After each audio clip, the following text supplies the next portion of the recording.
Bismillah ar-Rahman ar-Rahim. Assalamu alaikum. How are you? Today we are going to take some problems, and as you know that we had went through chapter number 3, and through going through chapter number 3 we have gone through the laws and regulations to ensure that we have some kind of hygiene in our industry. So that's called industrial hygiene. And then we went to the steps of industrial hygiene of identifying the toxic substances, and identifying where we could have a lot of noise that could harm the human being. And we also studied what could be identified from radiation as well. So what you are saying is that the identification part was the first part of the industrial hygiene process, and then came the evaluation part.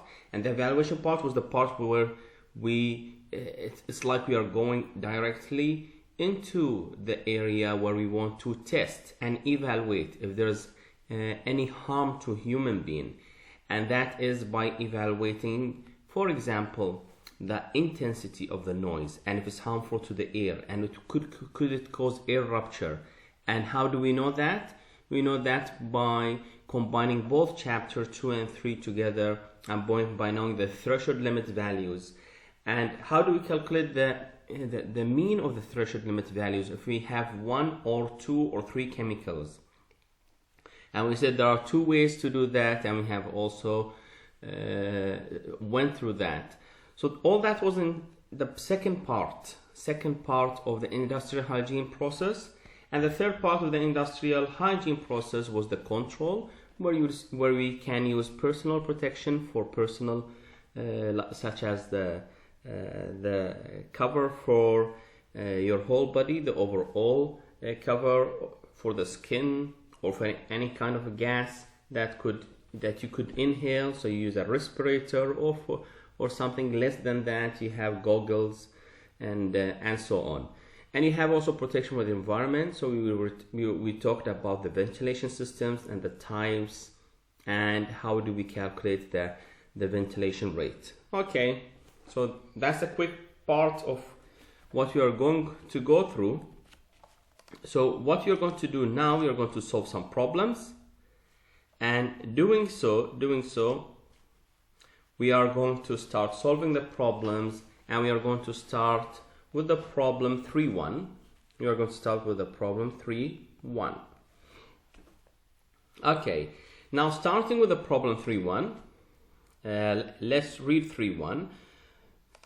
So here is the problem, and this is what went through the ventilation yesterday, and now we are here, 3.1. Great. Determine whether the following chemicals are covered under PSM regulation and their threshold quantities: acrolein, hydrogen chloride, phosgene, propane, ethylene oxide, and methanol. So if you go to the PSM regulation on the net, and you just copy and paste this 29 CFR, this is just a code where you can get to the regulation directly. And if you go to the regulation directly there, you're going to see that you're going to see the details of the chemicals. So you will have it something like that. So we want to see the threshold values, okay? So that's what we want to see, and we want to see that if it is toxic or not. So we have the chemical that were mentioned for us is acrolein and hydrogen chloride. Okay, I'll just mention that. And phosgene, and we had also propane and ethylene oxide,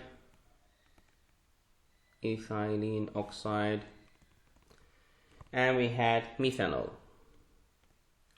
And then from that code that was mentioned to us, and if you go to the PSM with the code of 29 CFR 1910.119, you're going to see the details here, where you're going to see if these, what are the threshold limit values, and this is in I'm not sure what is the unit here actually. I thought it was ppm, but I'm not sure. I can't remember the units here. So here acrolein, yes, it is toxic. Yes, HCl is toxic. Phosgene is toxic. Propene, no, it's not toxic, so there's no threshold limit value for that. Yes, this is ethylene, toxic. Methanol, no, so there's no threshold limit value for that. And you can see the acrolein, it's about 150.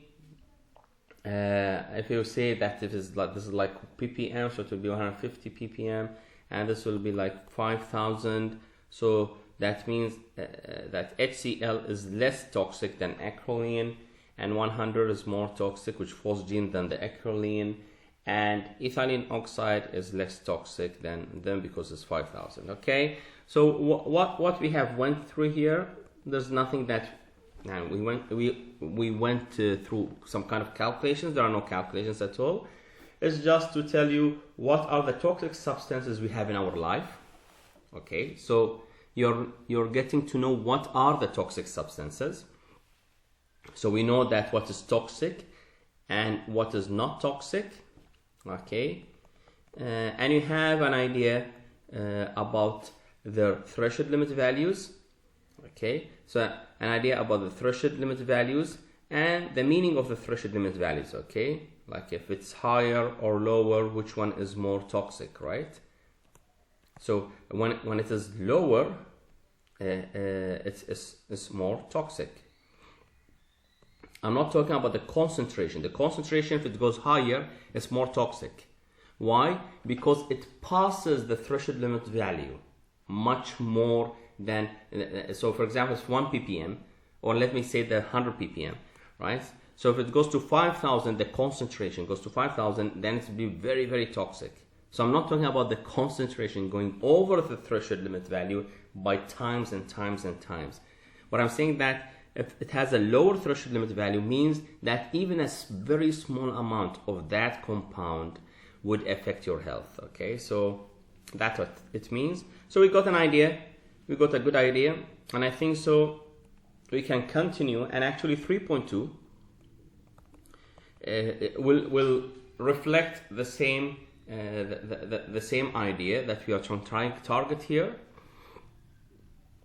And the idea is that determine whether the foreign chemicals are covered under the PSM regulation, the threshold quantities. Again, the same. And now they are selecting some other compounds. So we are introducing ourselves to different compounds and they're toxic or not. Okay, ammonia, anhydrous, with hydrogen selenide, definitely that will be toxic.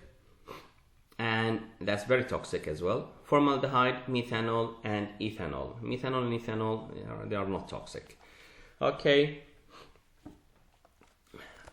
so we have here, when I say not toxic, that means there's no threshold limit values, but of course everything is it should have some kind of care. If you go through the MSDS sheet, the material safety data sheet, you're going to know a lot there.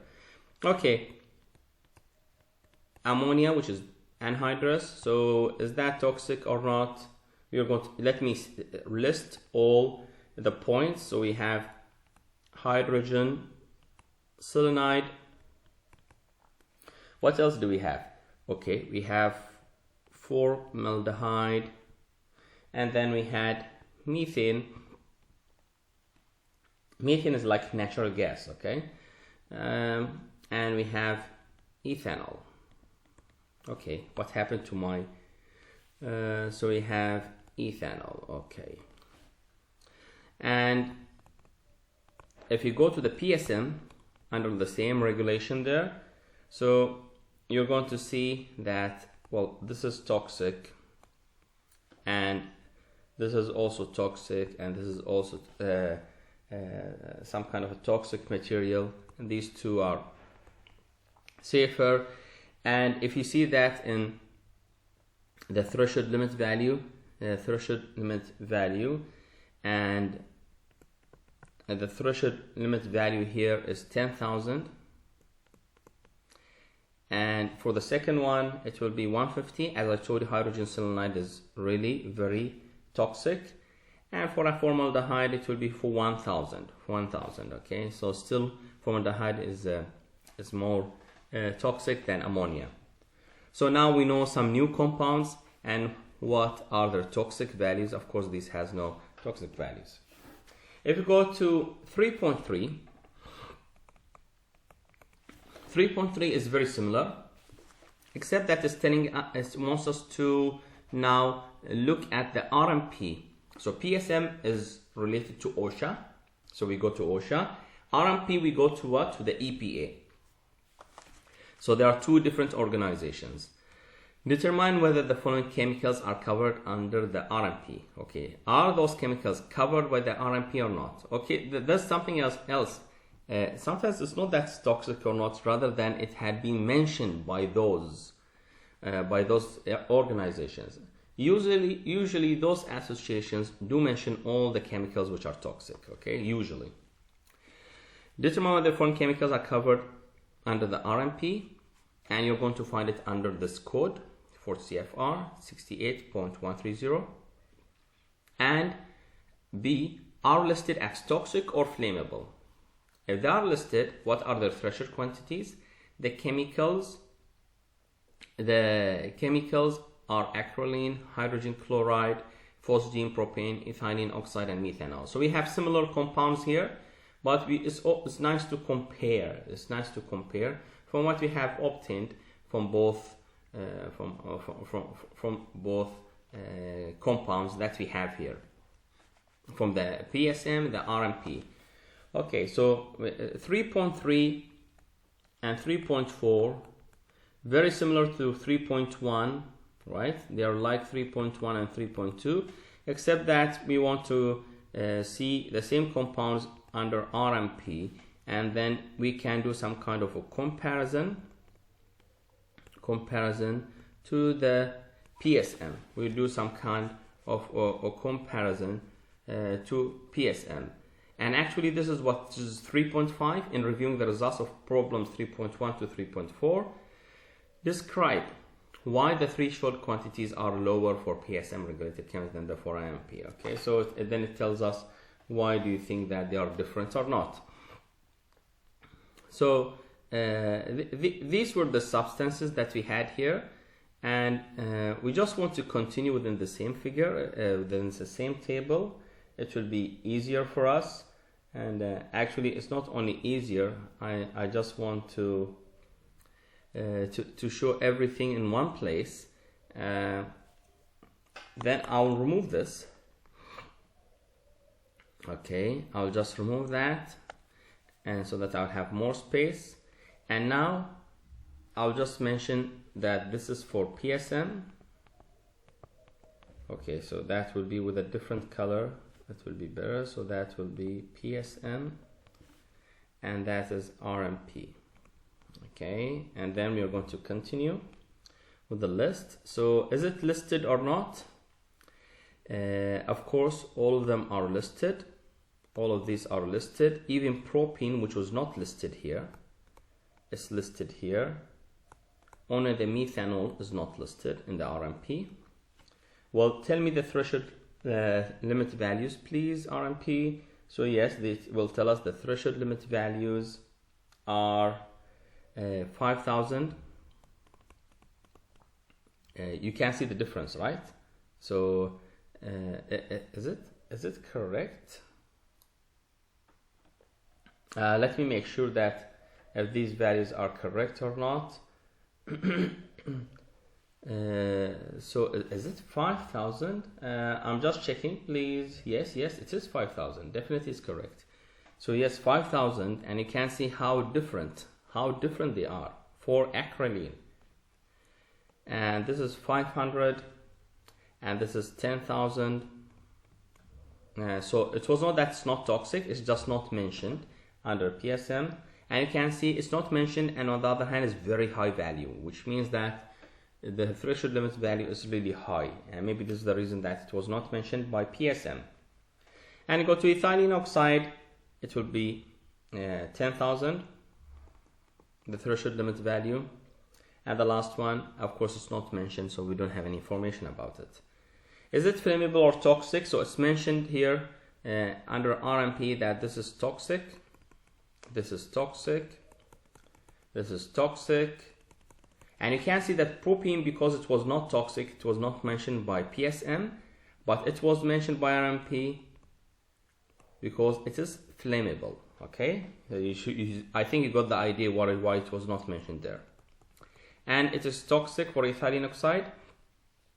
And then going to methanol, of course, it's not mentioned. We don't know any information about it. So what we can see here, we can see the differences, that it's always lower at the PSM. So here's lower. And lower because here, if you can remember, that we are more concerned about the workers that are working on site. However, on the RMP, it's considered the people who are working on site and who are working outside as well. And because it's for the workers who are working on site, it puts a lot of emphasis the population density and the people who are very close in contact with that kind of vapor or noise and or hazard or toxic substance, and that's why it is safer to lower the value of that compound to consider even a lower value. A lower value which is 100 ppm. A lower value means that even with that very small concentration, we are going to take an action. And we are going to have some kind of control to that very small value. However, for RMP, we are going to take action if we know that it will approach 500. And there where we are going to consider it as toxic. So depending on the regulations that you are relying on, you can be little easier with the RMP. And it doesn't mean easier that it's not better. It's just that they have their own standards and regulations, they have their own sampling and testing, and both of them identify the threshold limit values based on data. And that was their data and sampling and experimentation that they got to. And the reason again, if you're talking about more, it's more towards the risk, for the RMP more towards the risk for the on-site and the off-site people, and it's more about the area that they're talking about, but the PSM talks about more about the worker, so they're more concerned about the worker who's really working on the site, so definitely they're going to have it lower. Okay, so I think we got an idea. And again, if you go to 3.4, if you go to 3.4 for the RMP, if you go to 3.4 for RMP, okay, so you're going to find out that all of these compounds, ammonia anhydrous, hydrogen selenide, all of these are mentioned. Yes. And ethanol is not mentioned. It's not mentioned in both of them. That means it's not flammable, it's not toxic. And methane is not mentioned here. And we can see that's mentioned by RMP. And again, the reason is that it is because that it is not toxic, but the reason that's mentioned in RMP because it's flammable, okay? So that is the idea. What about the others? Of course, they are toxic, and that's why they are mentioned in both. And again, if you just do a quick comparison of the threshold limit values, the first one is 5,000. And here it's surprising me that it's lower, okay? And I think so they just want to mention that we do have our own measures. It's not that we are easy, we have our own measures, okay? So that's the idea, okay? So 500 in comparison to 150, 15,000, okay, 15,000 in comparison to 1,000. And of course, here's about flammability, so there's nothing mentioned for methane in the PSM. So this is the comparison. I think so. I already had explained a lot, and these are the problems that we have obtained for 3.1, 3.2, 3.3, and 3.4. And 3.5. Great. Now I think it's a good time that we go to some kind of problems that would have more interesting stuff and more calculations. So let us see 3.6 till 3. I'm not sure till 3.6 till 3.8.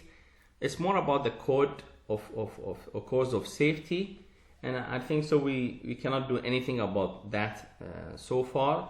We already have an idea about the cause of safety. We have taken them. It would be good that we look at the cause of safety that we have at GPIC, at Bobco, at our petrochemical and refining companies.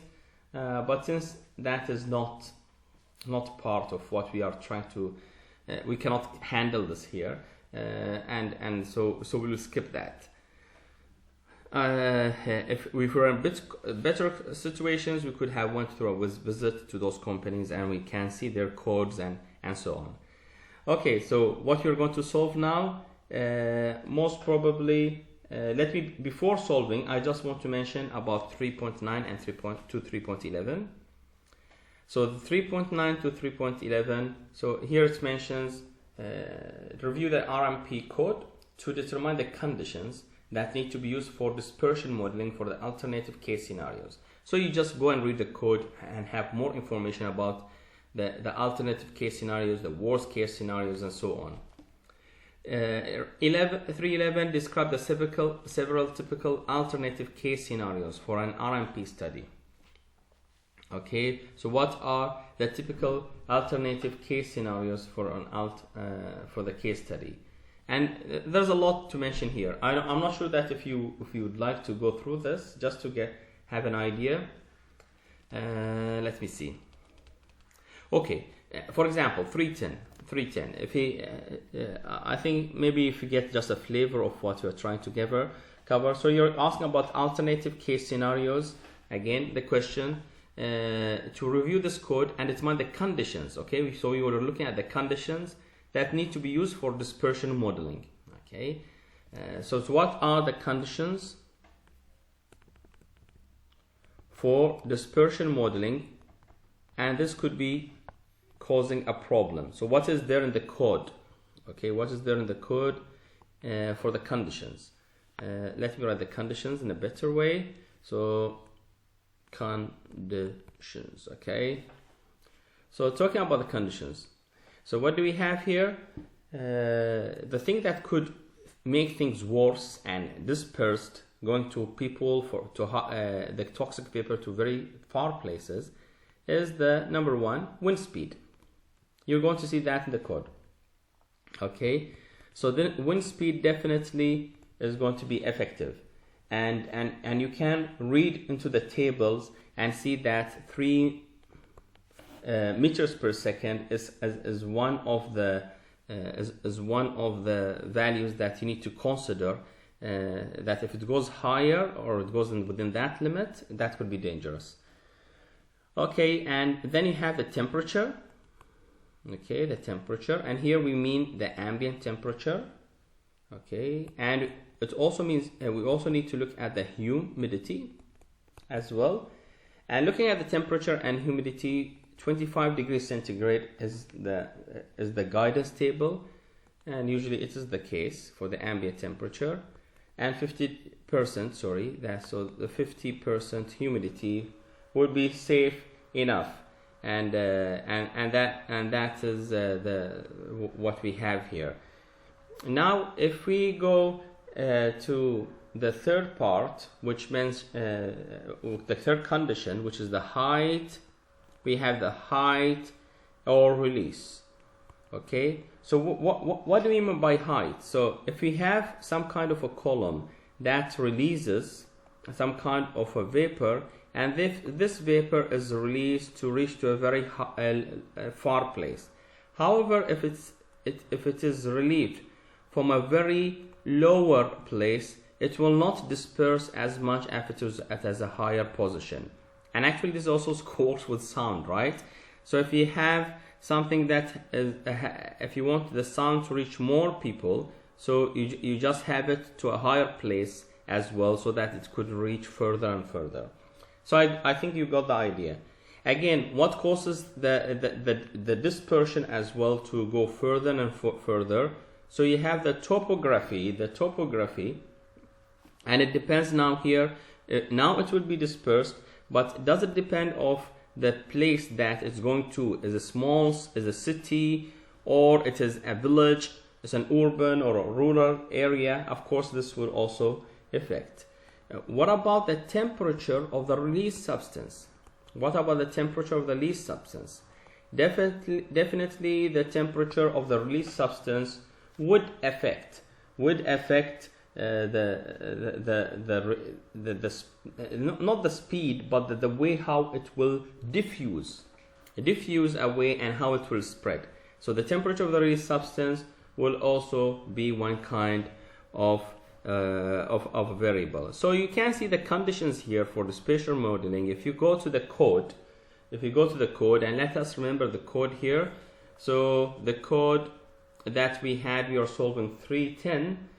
So the code that we had here is RMP 40 CFR 68. So that is RMP CFR 40 CFR 68, and going to that code that we have here, we can obtain the different conditions that we should consider when we are dealing with some kind of dispersion of a certain vapor and compound. So I think you got a flavor, and that was useful. That was useful to solve 310. Let's look now at 311. 311 says describe several typical alternative case scenarios for an RMP study. Okay, different case scenarios. Okay. Okay, so that is something from our mind. Well, scenarios could be something that is like a leak that comes from a place, or it could be there's a problem with the pipe. It could be a problem with the release, or it could be a problem with the pipe.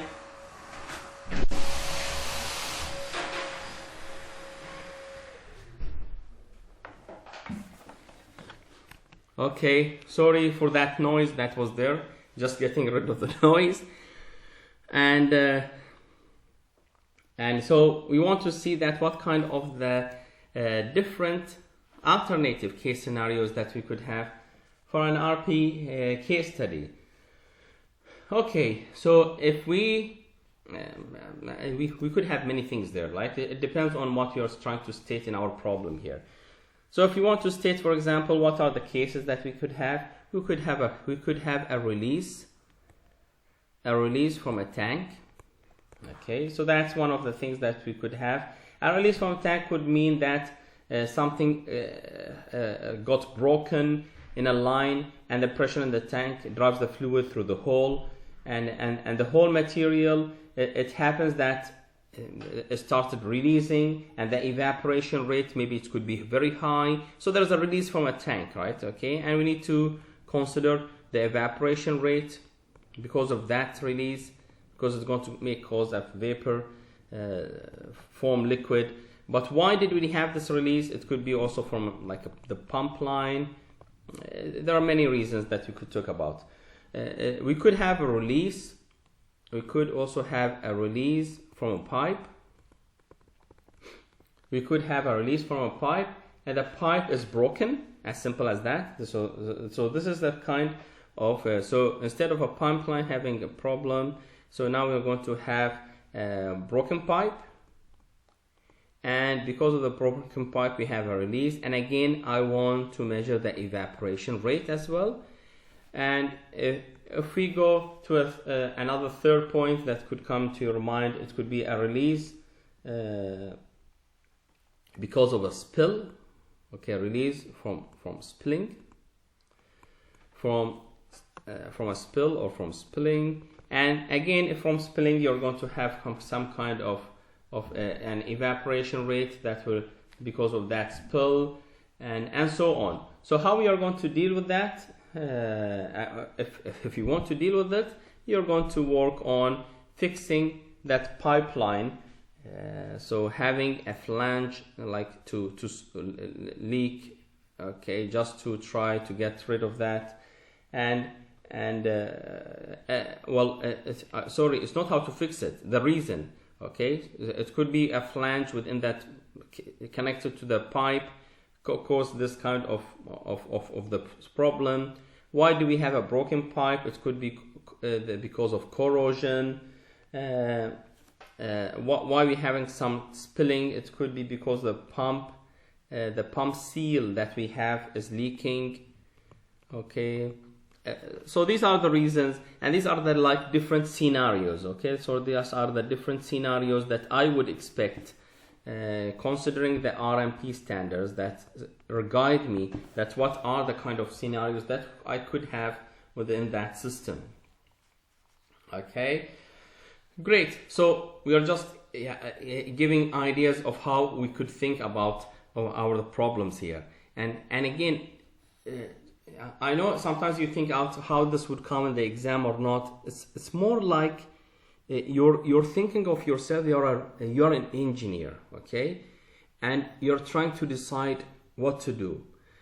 Sometimes with the limited knowledge you think about yourself that you have, well, you do have knowledge. I know that all of us have limited knowledge, and because we do have limited knowledge, we need to study. And part of this course is for you to study, and then you need to ask. You could ask the professors, myself is one, but you have many others. Or you could ask the superintendents, the engineers, the maintenance people who are working, the operators in the industry. I'm sure that you're going to have in contact with any one of those, and you can talk with them. So I'm just trying to say that you need to ask to get the answer. You need the knowledge. Okay, so all what we are talking here is common sense, is simple. It's only about the information that if you have that you can solve. Okay, so this is what we have here. And 312, it will just give us an idea about some chemicals which are dangerous in the sense that they are odorless or they're colorless. Okay, and because of that they could be very irritating. We could suffer from it. It could be chronic for a long time, or it could be for that short time, but because they have some kind of physical properties that are undiscoverable for some time. So 312 says a process plant inventories. Inventories, that means something, the storage. Okay, inventories the following chemicals: vinyl chloride, methyl ethyl ketone, ethylene oxide, styrene, and cyclohexane. Determine the hazards associated with these chemicals that we just mentioned. What additional information might you request to perform an appropriate as assessment of the risk associated with these chemicals? So we want some information to do some kind of an assessment of the risk assessment with those chemicals. Okay, so what do we have here? So 3.12. Okay, so 312, and in 312 they told us about vinyl chloride. So first, talking about vinyl chloride, if we just go and get some information about it, I already have this information. It is colorless. Okay, liquid or gas, it's colorless, and you can see that colorless could be one area of a danger. I still remember the story of someone within the tent, and while he's cooking his curry, and he's having his fire here. Is this my plate? Okay, so let's do a better plate. Okay, so this is like a big pot, and in this pot he has this fire here. Okay, he has this fire coming out of here, and while he's pouring some water to make his curry, and then he discovered this colorless water was actually gasoline. I know you. And then when it just started spilling outside here, and there, and by spilling, of course, this whole thing went on fire, and it just started burning, and the whole tent started burning. So all what I want to say here is that having things which are colorless, it could is part of the risk assessment, and it could be dangerous. Okay. So what do we have here? So this is what we have here. It's colorless, and actually it has a sweet odor. It has a sweet odor, and so sweet odor. Oh, a beautiful smell. Yeah. And that could be really dangerous. And imagine, what is the threshold limit value of it? It's 5 ppm. It is that dangerous. Okay, it's that small concentration that could affect you. And if you're in touch with it, I forgot to say one point here is the boiling point. The boiling point is minus 13.9, and that means most of the cases it will be vapor. And what I want to say now is that if you get in contact, okay, if you get in contact with this kind of compound, it's going to cause some kind of irritation to the skin, irritation to the eyes, okay, and so on, and the mucous membranes, okay, part of your respiratory system. Okay, so let me write this so that you can search about it to get the right spelling. Okay, so that's the mucous membranes, and actually if there was any fire, it will also cause some kind of severe fire, and possibly there could be some kind of an explosion as well. And if it is heated, if it is heated to some temperature, it may decompose. Okay, decompose. Let me write that. So if it's heated, sometimes it decomposes to phosgene gas. And this phosgene gas is, again, we already have seen that it is very toxic, so we should be careful. So by doing some kind of a risk assessment, so what we have done here, we have done some kind of risk assessment for what? For vinyl chloride. Okay, so that was the risk assessment for vinyl chloride, and this risk assessment give us an idea about this compound, and if it's dangerous or it's not dangerous, and how it could affect our life, and how harmful it could be, and what gases could also result from that kind of a gas, especially if it produces phosgene gas. It's not only that it is toxic, it also could cause some kind of fire, and it could cause some kind of explosion. So this is some kind of a risk